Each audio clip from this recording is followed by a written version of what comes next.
ये उसी हिंदुस्तान की तस्वीर है जहां कोरोना की पहली और दूसरी लहर के दौरान अब तक भारत में करीब 4,48,064 मौतें हो चुकी है। ये उसी हिंदुस्तान की सच्ची तस्वीर है जहां इसी साल मई माह में हर रोज 4,000 से भी अधिक जाने जा रही थी। ये उसी हिंदुस्तान की सच्ची तस्वीर है जो विश्व भर में कोरोना महामारी के दौरान हुई मौतों के मामले में तीसरे नंबर पर था। तमाम गांवों और कस्बों से आई यह तस्वीर इस बात की गवाह है कि भारत में जितनी मौतें कोरोना संक्रमण से नहीं हुई, उससे कहीं ज्यादा प्रशासनिक लापरवाही, सरकारी उदासीनता और संसाधनों की भारी कमी की वजह से हुई।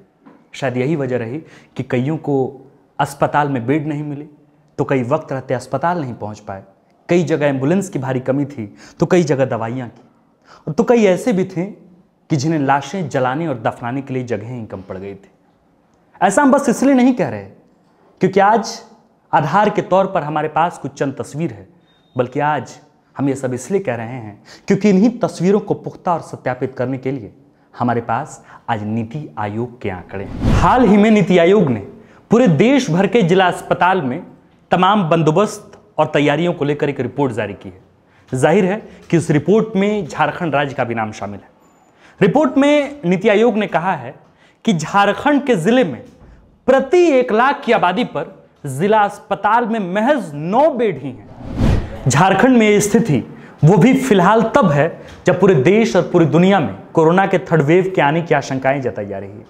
बता दें कि नीति आयोग की रिपोर्ट में सबसे ज्यादा खराब या खस्ता हाल बिहार का है। नीति आयोग की रिपोर्ट के मुताबिक बिहार के जिले में प्रति 1 लाख की आबादी पर जिला अस्पताल में महज 6 बेड ही मौजूद है।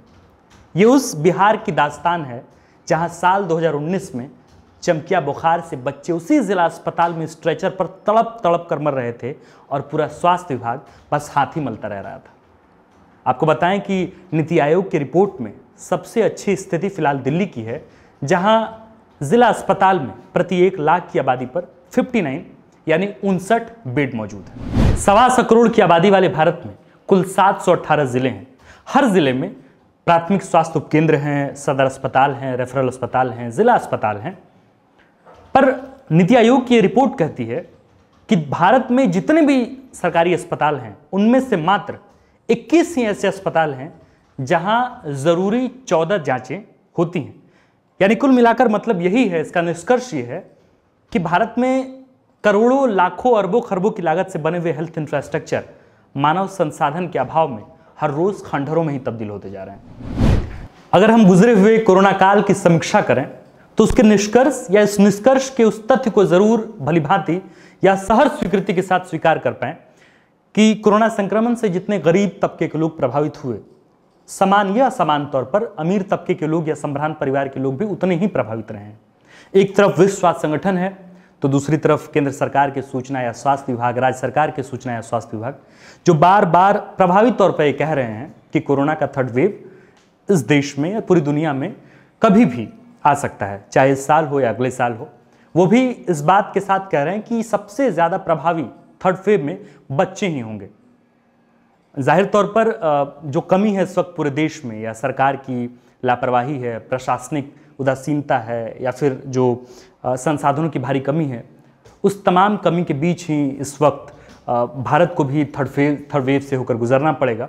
हम इस रिपोर्ट के बनिस्बत और इस सरकारी रिपोर्ट, नीति आयोग की सरकारी रिपोर्ट के बनिस्बत हम कोशिश में हम चाहते हैं कि सरकार कम से कम थर्ड वेव के पहले तमाम जिले अस्पताल या तमाम जितने भी अस्पताल हैं उसकी तैयारियां, उसका बंदोबस्त बेहतर तरीके से कर दिया जाए। शुक्रिया। आप देख रहे थे द फॉलो अप। विवेकानंद विद्या मंदिर स्कूल एक CBSE affiliated English medium coed school है। हम शिक्षा के साथ संस्कार देते हैं। thefollowup.in Like, share and subscribe. www.thefollowup.in